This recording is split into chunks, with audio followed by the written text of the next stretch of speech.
Ever since I was a 10-year-old boy, born in New York, raised in Miami, I was thinking about two things, baseball and business. But at the same time, I had a vision, and that vision was to be an investor of great assets. You could have stopped a million times. What is it that keeps you just don't stop? I have a PhD in failing, but like I tell my daughters, I have a master's in getting back up. We're all gonna get knocked in our ass. Can we get up, dust off, and go there like you've never struck out before? Now, if you can do that, you can be a champion in your field. Attitude will determine altitude. Who do we surround ourselves with? Where do we deploy capital? And how can I put $1 next to their $10? How do we become like you? Well, first of all, good morning, good late morning. I've walked into a lot of scary rooms in my life, a lot of scary buildings, Fenway being right at the top of the list. But this group here, a bunch of lawyers, everything I say today is non-binding. So the first thing I want to talk about when we were talking backstage is, the importance of having a crystal clear vision. You're wildly successful now in real estate, and what you told me is it was two things. It was baseball and business, right? And you were crystal clear on that outcome way earlier than most athletes. Most athletes are so laser focused on the thing they're doing. Like in the lawyer world, that's being laser focused on the lawyer work. And then one day they wake up and they're like, oh crap, I need to actually build some wealth, right? So talk to us about like that clarity that you had on your vision being two-pronged, not just baseball, but also business. Yeah, look, for me, ever since I was a 10-year-old boy, born in New York, raised in Miami, I was thinking about two things, baseball and business, and highly focused on baseball, like you guys are all focused on your lawyer practice. But at the same time, I had a vision of what I wanted to be when I grew up and what I wanted to do once the baseball career ended. And that vision was to be an investor of great assets. So I started putting that to play really early on when I had very, very little capital. So I think I've seen a lot of people, a lot of smart people dive into things and then they wake up and they're 40, 50, and they never had a plan because they never had a vision. First is you got to crystallize what is that vision and spend a really long time thinking about it and then work backwards on how to get there. So how do we actually, and then I'll go to you, how do you work backwards? So we actually, on day one, we talked about reverse engineering.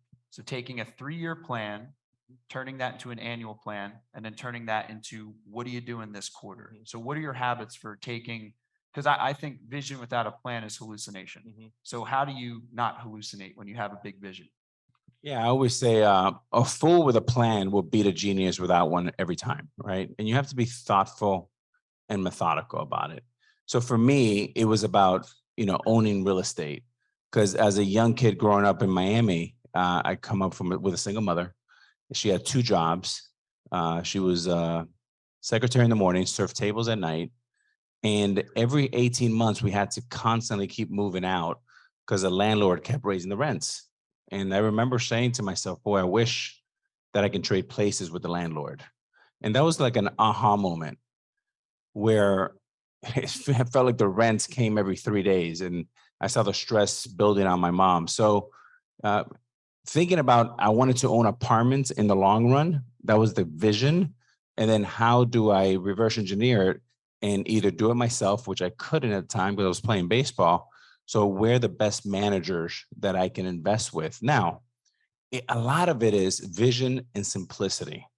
I graduated high school in 1993. If my mom put $1,000 into Blackstone real estate, today, $1,000 would be $1.7 million. Why? It's the right manager, it's crystallizing the vision, and it's called compounding interest over time. So everybody in the room here is still very young. I don't care if you're 60 or 60, you're still young, right? You can still get a couple doubles or triples in your time, and more importantly, set up the next generation in your legacy for kids. And you have to do it with a plan and then, work accordingly. So one thing that I've noticed that is consistent again amongst everyone that is great and that has really achieved a high level of success is they all make decisions in the same way. And we, like you said, that you could do this and you could do that, but how do you take this? How do you make decisions? And like, what do you think that makes you successful with your decision making and kind of what's that thought process like? Because there's a lot of people that they're kind of on the fence, like, should I do one thing? Should I do another thing? Should I hire? Should I invest? Like, what is your thought process for decision making and how does that impact the ultimate outcome? Yeah, as all of us who are fiduciaries to our families, really one of the responsibilities that we have is who do we surround ourselves with and where do we deploy capital, Mm, right? Right. Everyone just catch that. This is what Warren Buffett says. Yeah, He picks great managers and he deploys capital. that's right. That's Very right. simple. So a lot of your time should be kind of not necessarily trying to go do it yourself, but who are interesting people out there that align with your vision, your core values, and how can I put a dollar next to their $10? And you do that over and over again. But you have the right manager, you have the right vision. For me, I love Florida real estate, multifamily, for example. And you're just relentless about that. And it doesn't have to be big dollars. People in my office, every single person, right, invest in our company. Even if the juniors have $2,000 or 200,000, it doesn't matter. There's notion. Think about this. Only the rich get the best deals. Only the rich get to invest. That's a bunch of BS. Like that doesn't make any sense. We have to keep democratizing that because at the end of the day, investing should be for all people. And I would make an argument that poor people have more incentives to be investing, but just make sure you're doing it with the right manager. There's more millionaires in Omaha probably than any other place in the 3, 5, 10 mile radius of Warren Buffett's office, because all they did is they invested in the big guy. And over the last 30 years, they've absolutely destroyed it. Mm. So we talked about, and you used the word relentless, which is one of my favorite words. And to me, relentless means to relent less. Relent means to stop or delay something and to do that less, right? And when I look at you, I think relentless. I think never stops growing. I see you could have just stopped. You could have stopped a million times. Why? What is it that keeps you? You just don't stop. You just keep growing. Well, for me, I've always been in love with the process, not necessarily results.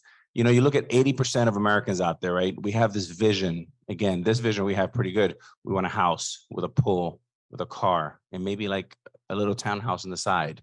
But once you hit that, 80% of the people hit that plateau, then they plateau and everything stays pretty much the same. And then they're looking at 65 for retirement.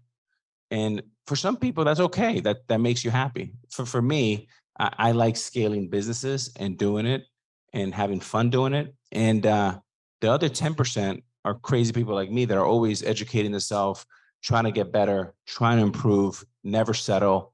But it's never settle because it's not enough. You want to get smarter. You want to investigate. And one common theme with all great people at the highest level, they're always inquisitive. They're great readers and they never stop.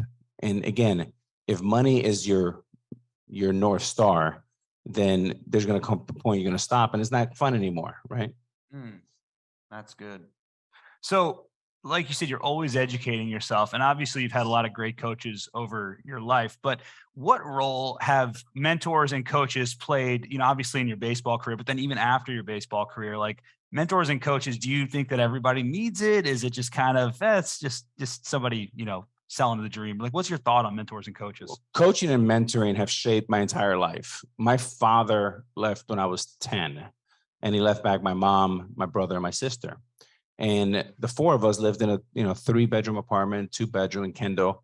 And at that point, I said, boy, I either need role models or I'm going to sink because dad's not around anymore. So whether it was some great hitting coaches, whether it was my first coach, Lou Pinella, who taught me everything I know about being a professional in baseball, whether that's Warren Buffett and others in business. But today at A-Rod Corp, we have 2 full-time coaches that are always coaching ourselves. And I believe that without the right coaching and mentoring, you'll never reach your potential. End of story. You can't do it alone. Nobody in this room has done it alone. And if you are, I want to meet you because I've never met one, right? You need great coaches. And at the end of the day, two things are going to happen when you're 70 years old. Your net worth will resemble your network, right? And who you are will resemble the 5 people you surrounded yourself with most, because you're a byproduct of that environment you create. So be very, very careful on who has access to you and proximity to you, because you have to protect that energy. We talked about this morning. We invited a few people up to our room and for a small little breakfast, and we were talking about this interesting concept. And I kind of brought this up to you when we were talking. When you're a professional athlete or performer, you spend arguably, let's say, 90% of your time in preparation, in training, and less than 10% of your time you spend actually on the field performing. And what's really interesting is in entrepreneurship, it's almost the exact opposite. We spend 90% of our time working, pounding our head against the wall, okay, getting bruises. And then, oh, maybe I'll read a book if I have time from all this working. And it's such an interesting concept to me that I have this what if thought. What if business owners are lawyers or business owners? Let me know. Okay, making sure we're clear here. Okay, if business owners were to hone in their craft as a leader and treat training, personal development, learning as you did when you were playing professional ball, what type of an impact do you think that would have on business? Well, I think first of all, you have to be in a space that you enjoy what you do. You have to have great passion. Again, going back to Warren Buffett, he's 92 just a couple of weeks ago, and he says he hasn't worked a day in his life, and he skips to work every day. I feel the same way. People say, "Oh, Alex, you have pretty good work ethic." I feel like I've never worked a day in my life because I do what I love with the people that I respect and love, and that's the truest, I think, form of happiness is to be around people you respect that inspire you. And the idea of stop learning, you're dying, right? Every day you should be getting a little bit better, surrounding yourself with people that you respect. Because ultimately, people will pull you up or pull you down, and you'll never stay the same. You're either going to get a little smarter or a little dumber. And if you're staying the same, you're getting a little dumber. So this whole idea about everlasting education and learning and humility, I think will get you one step closer to your goal. But coaching, if you have the right coaching, the ROI is unlimited, right? I remember Kevin Long was one of my great hitting coach with the New York Yankees. And Kevin Long was a lifelong minor league player, great guy. He was half hitting coach, half therapist, half mental coach, right? All of it. Because a good hitting coach is like a good therapist. A good pitching coach is like a good therapist. Long story short, I struggled in 2006. And I wanted to get to work right away with my coach in 2007. And the very first day I got home, I took one day off when I came from the Bronx to Miami, where I live. And I called Kevin, who lives in Arizona. I said, fly in. We're going to get to work right away. So I took 2 days off and started to work with my coach night and day. I was at the track at 6 a.m. and worked out 3 times a day. And my day ended around 8 o'clock at night in a nice tub. And that year I went out to have the best year of my career. I hit 314, 54 home runs, and I think 156 RBIs. You Give it up for that. Give it up for that. Well, everybody has a fact check on their phones. I got to be really accurate with my numbers. And that coaching led to a $305 million contract. Right. Yeah. And it was a big investment for me to have Kevin Long with me and put him up and all that. And I'm not saying you're going to get that type of reward because that's not what the industry pays, but the ROI is relevant to whatever your ROI is. And the point is, when you have a thought, should I educate myself more? Should I get a little help? Should I get a little push? I would say get a little help and avoid that vacation. Take that vacation next year But if you can get yourself a little bit better, just that 5-10% more to scale, to improve, is worth it.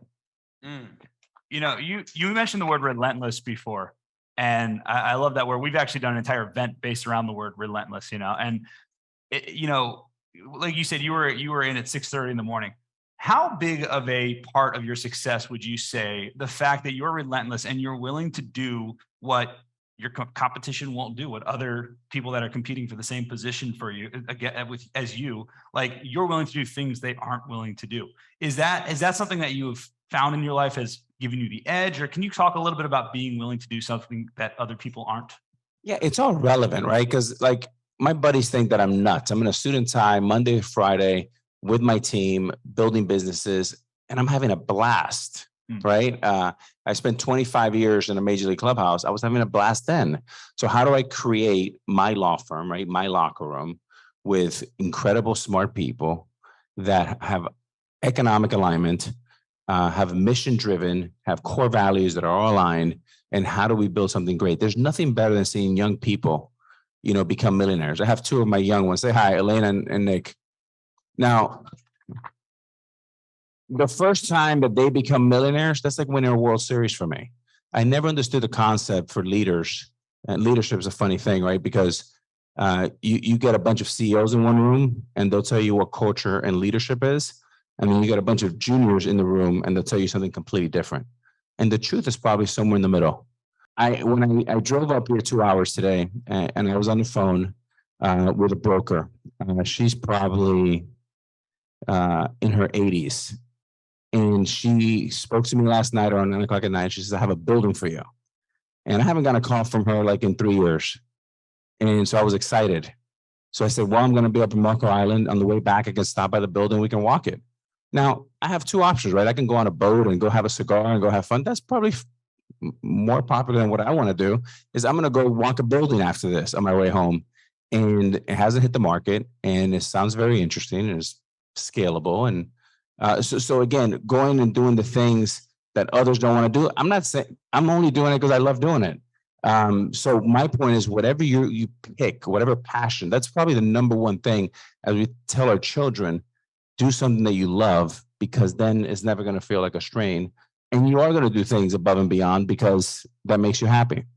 So we were talking about, you threw out some crazy numbers when we were in the back room. So what's the range of size of deals you've done, just so that we can be inspired by some big numbers here? The law of big numbers. Well, I'll tell you, when I first had an opportunity to buy my first apartment, it was a duplex right by Miami Arena, right on Biscayne, like on 23rd. And I used to drive by that thing every single day in the off season. And I wanted to have, what's your name, sir? Yeah. So Steve has a really nice jacket. I painted all my buildings that color. And then I put blue awnings. What's your name? Like Mark. I like blue Mark awning. Boom. So cream, Steve and Mark. Do you guys were my units? All right. So it was cream and it was blue. And I would get home from facing Pedro Martinez in the off season. And I was 23-year-old lad. And I would walk around and check the lighting. And it was only duplex, but I had tremendous ownership pride. And it took me $47,000 to make that down payment. It was like $250, and I had like $47,000 down payment. And I had all the pride in the world. And 7 days a week, I would walk by it. And over time, we've acquired over 20,000 apartment units.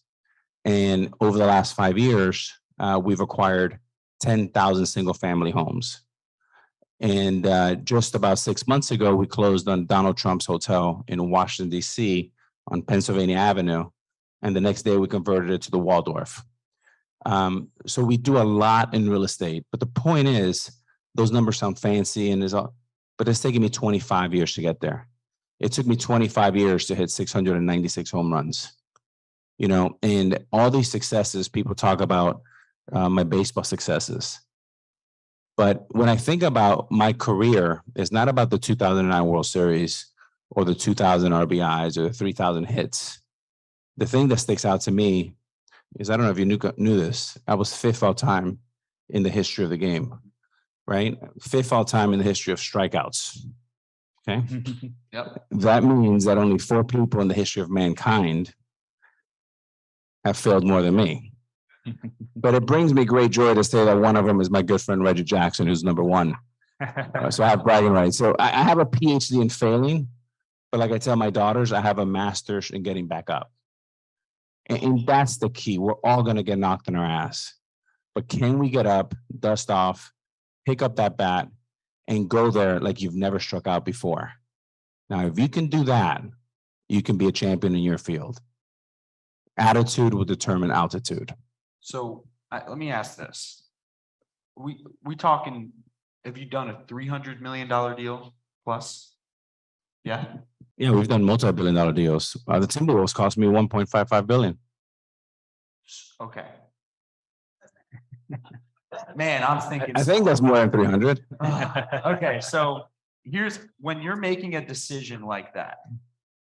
To me, it seems like, I don't know, what is it like a year plus due diligence, or have there been times where you've literally made a decision of that magnitude and less than that? Or so there's pattern recognition, right? Like the one good thing about getting a little bit older, unlike baseball, is you get better. Warren told me, Buffett, at 92, I'm way better than when I was 62, 72, 82. So everybody in the room here has tons of hopes. Everyone here is a teenager compared to Warren. So that's a lot of hope for the room. So I don't want to hear this nonsense of like, oh, I'm too old, or screw that. Okay. But there is pattern recognition. Sometimes you see someone that you're attracted to. That happens in the first 3 minutes, right? Or the first 5 minutes, or sometimes it develops one way or another. But there's always a first time reaction. There's 2 ways of communicating: how you appear and then what comes out of your mouth. I think with pattern recognition, whether it's hiring people, whether it's making a business decision, I knew in the first 3 minutes that this building I'm going to go look at today is a building that I'm interested in buying. So I'm able, and if I walk that building and I see the numbers, within 5 minutes, I'll make that decision. I decided with my partner, Mark Laurie, to buy the Timberwolves 1.5 in less than 10 minutes. When you know, you know. If you have to sit around it for 6 months, it's probably not going to happen. I was going to ask you what failure you're most proud of, but it sounds like it's the strikeouts, right? Or is there something else is there another failure that you've learned from that you're most proud of? The good news about baseball is that if you fail 70% of the time, you walk into Cooperstown, which is the Hall of Fame. Now think about that for a minute. You fail 70% of the time, and you consider one of the greatest of all time. Like, to me, that is my single greatest advantage, because I can deal with failure better than most. Mm-hmm. And one of the reasons why you have to be careful when you hire these elite kids, Harvard, Yale, MIT, and especially if they didn't play any sports, they've never failed. Mm-hmm. Like, from the time they were like in kindergarten, they were doing calculus, and they've never had a B. And guess what? If they do get a B for the first time, they're going to start crying. And they're going to start shaking, and their world is going to crumble. I like hiring former athletes and a lot of people that have a similar background to me, immigrant background, the grittiness, the hungriness, the one that's not going to be like, well, it's 9 to 5, and at 5 o'clock, they're running out of the office. Is this idea of being an athlete that you know that there is no time clock, that you're going to win at all costs, that you're going to do whatever it takes, and more importantly, that you have a leader that is going to share in the winnings. Because there's no fun busting your ass every single day and then having the leader of the company take all the money home. That's so key. Now, we just brought up the magic M word, money. So I want to talk about money for a second. All right. So you are a money master. So I guess we could frame it as like investing. How does one invest their money, and or how does one know when they have enough surplus money to invest? Mark, what's your favorite player? What's your favorite player? Any sport. A-Rod, okay. How about basketball? Smart man, basketball. LeBron. How about football? Tom Brady. Tom Brady, there you go. What's your name? Dave. Now, this is fascinating to me. athletes get in trouble all the time. You read about it, right? There was this thing called Broke in ESPN or Sports Illustrated had another story, infamous stories about athletes that make a small fortune and then it all collapses. If we wanted to play basketball, Mark, and we were to go play Bill, we would say, if we had to pick one person in basketball, we would pick LeBron. And your name is? And Dave, we're going to pick in football, we're going to pick Tom Brady. Okay. What's your name? And if we're playing baseball, who are we going to get? Someone from the Marlins. So we're going to lose. Okay. Next question. Okay. So the point is, you see how simple it is? Comes out of your mouth. LeBron, Jordan, A-Rod. Who'd you pick? Tom Brady. But all of a sudden, you tell an athlete the magic question. Who are you going to invest their money with? Well, my junior high best friend is a money manager. And these people have access to everyone in the world. How about this for an answer? I'm going to give my money just to Warren Buffett. How about that? And if every athlete in the history of the game lost that, there's been trillions of dollars lost by people trying to get fancy, whether it's crypto or whether it's NFTs or this and that. How about just give your money to Michael Jordan? It's too simple. And sometimes the most simple thing is right in front of your face, but you're trying to be clever, Eddie, and you get crushed. So a lot of what we do here is who is the best people in the world and just do it with them and don't overthink it. Go be a lawyer, go be a baseball player, right? But you want to invest with champions, right? If I get this deal here, you guys should be investing with me. You don't want to do that on a Saturday, but go invest with a champion. Go with Blackstone. Go with Warren Buffett. My point is, go do something with someone that you want to be in business with, that you respect, that you're going to learn from, and start small. If you can invest 100,000, start with 5,000, start with 10,000, and then see how it goes. If you do well, the next time roll over the profits, and then if you do well, roll over it a little bit more.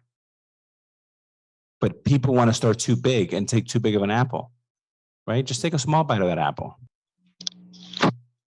So on that front, like how do you know, like, let's talk about returns in investing. So obviously, people are burned out by all the ads we're getting for crypto stuff and, NFTs and all this stuff. And I think people have maybe become accustomed when it comes to investing their money to when it's passive income, things that you're not actively working for when you've invested money, they look for 200%, 500% returns on something passive.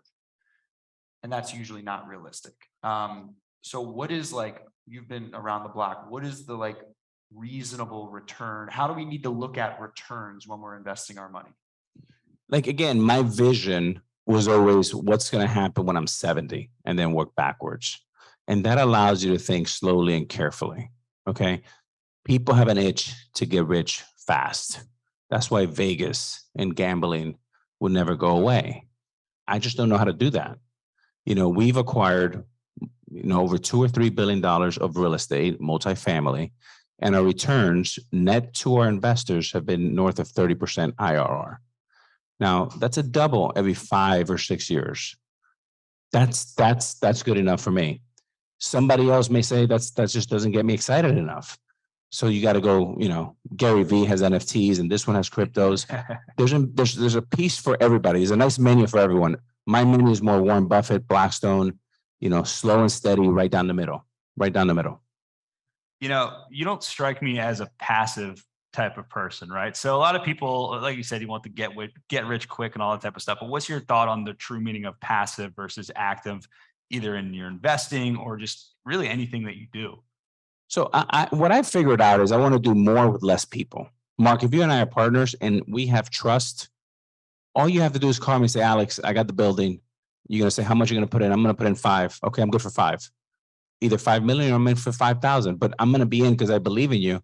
And when that phone rings and it's me on the other side, you're going to get excited because I have a track record with you, right? I don't want to go do business with the entire room. I want to go pick 1 or 2 people and do a bunch of shit with them, right? When Mark Laurie calls the phone, the answer is yes. I mean, we've invested $50 million in 5 different companies. I don't even know what I'm investing in, but he is the best e-commerce guy in the world. Mark Lurie is my partner with the Timberwolves. He's started diapers.com and jet.com, and he's a brilliant guy. So my point is, Mark, this relationship is what I hunt for my entire life. I don't have a lot of them, but when I find one, it's like a marriage, right? You have a real marriage and then you have a business marriage, but it's easy. I can sleep at night. And if something goes off, I never know. It's not going to go to a character or because you cheated me or because any of that. It's because, you know what, the market turned or something happened, but we're both aligned in vision and in capital. Thank you so much for coming today. I really appreciate it. And this has been phenomenal. So I know one of the companies that you invested with was with Sarvesh Shashi, the guy that's in India that does yoga and meditation. And so my question for you was, you know, why did you invest? That's one of my questions. But the other one is, do you meditate? And what do you think about meditation in terms of your own focus for business and so forth? So that was my question. Yeah, no, thanks for the question. So my partner, Mark, not this Mark Mastrov, who started 24-Hour Fitness in the late 70s, and now owns Crunch and is my partner with UFC. He is what I call the Warren Buffett of the fitness industry. He was the original GOAT, right? The OG. So he called and he said, this is a great business, is a great market, is a growing market. 2, I believe in the concept of yoga and meditation. And number 3, I wanted to make a strategic bet in India so that I can start getting educated in that great market, because I do believe that's one of the greatest emerging markets in the world. So those are the 3 reasons why we did it, and it's gone phenomenally well. As far as do I meditate, I've changed my workout routine where, and I got this from Bob Iger, the former CEO of Disney. He wakes up at 4, he doesn't touch his phone till 7. So what I did is from 8 in the morning to noon, that's my time. And I work out and I do sauna and I do cold plunge and I have my shake and I meditate. And then I'm in the office from 12 to 6 p.m. every single day because I can only make 2 or 3 good decisions max per day. Whoever tells you as a leader they can make 15 good decisions, they're full of shit. You can only make 2 or 3 solid decisions per day. Wow. You want to choose them? I'm taking notes right now, so sorry if I'm not coordinating. Hi, Hello. Dunya Bazzi, huge fan. So I'm like a visionary. I want to build scalable businesses and help entrepreneurs grow. And I feel like we can do it collectively as a unit. My husband's a real estate investor. So my question to you is, we have a 7, 6, and 3-year-old. And we had them start their own company called Live Fun, and we're teaching them how to be entrepreneurs. How did you incorporate your children in your career and like kind of mesh that together to build that synergy that you don't have to take away from your career or your kids, but you're kind of growing together? Yeah, no, great question. My girls are now a senior and a freshman in high school in Miami. Your children will, they'll do what they see, not what you tell them, right? So you have to lead by example. I think that's really important. I've been teaching my daughters about financial literacy from the time they were, 2, 3, 4 years old. My girls, both of them have been active in the stock market since they were 5 years old. At 5 years old, they were started to invest and they've done better than most because they didn't know what I was talking about. And then by the time they got to be like 10, I said, okay, now it's solely your decision. And we will go through this drill on our way to school or at dinner. At dinner, there's no phones, there's no electronics, it's one conversation, old school. Okay, one conversation. Every Sunday morning, we have breakfast club from 9 to 10:30. No phones, old school conversations. When people walk in the room, they get up, they look at you in the eye, they give you a kiss. In Dominican, we kiss, we're very warm. So that's really important. So the fact that they don't teach financial literacy in the US school system is a catastrophe.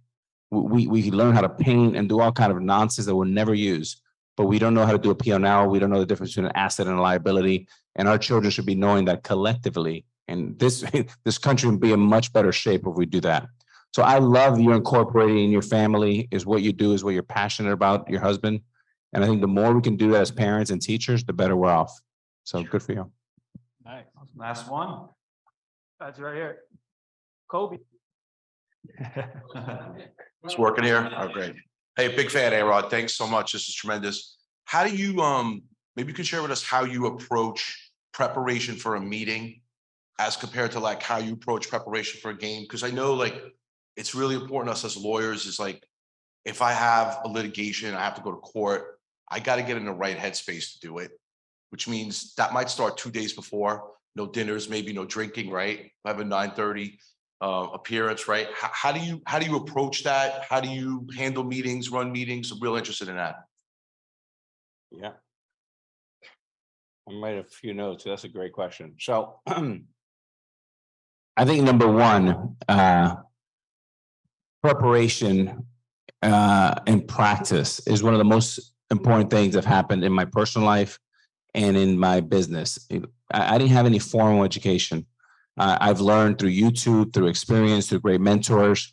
Again, that's not a crutch. If I didn't go to Yale or Harvard, that's a bunch of nonsense. Is what you have here and your ability to want something great out of your life. As far as I played about 24 games in my career, 24 games, 2,400 games. So when I played, I would do this drill where I would have the tee and I would have a little short bat, kind of a little bigger than this. And I would just look at my drills, right? 10 with this hand, I would do 10 with this hand, and I would do short, then I get the big bat. And it took me about 12 or 15 minutes. I called that the vitamins every day that I would have to take to make myself in a good position to go hit. In 2,400 games, I missed that 0, right? Because ultimately, at the major league level, lawyers, you're all going to be pretty much around the same. You're going to do business with people you like and trust, okay? So for me, the way I thought about it was it wasn't a competition about talent. We all have talent. It's a competition about discipline. So there was about 10 things I would write down, and I always have a notebook. And my routine, you know, whether it's 8 hours sleep, hydration, I would go and scratch them off, boom, boom, boom. And I wanted to make sure that I woke up every day ready to go. And I had my list and I had my other list. I did my visualization 5 minutes before I went to bed and 5 minutes right when I woke up. The first thing I would do is visualize. Why? Broadway's been going around for what, thousands of years. There's never been a Broadway play ever without a rehearsal. But yeah, we want to go out in Yankee Stadium or go into the courtroom or some type of litigation or some type of meeting and not do a dress rehearsal. So mentally, those dress rehearsals are paramount. Number 2, be on time. Most importantly, put that freaking phone away. The phone should never be at the desk. If somebody in my company shows up late without a notebook, has a phone and a thing, I throw them out of the meeting. Because something on that phone is going to pop up, whether it's Twitter or text or a DM, some crap that's not a distraction, is an attraction, right? And that's going to signal to whoever you're talking to that you're not present, that something is more important, that there's another client. The greatest thing you can say about an agent or an attorney is a few things. He cares about me. He cares about me. It's not just a transaction. He's not going to bill me every time I just pick up the phone.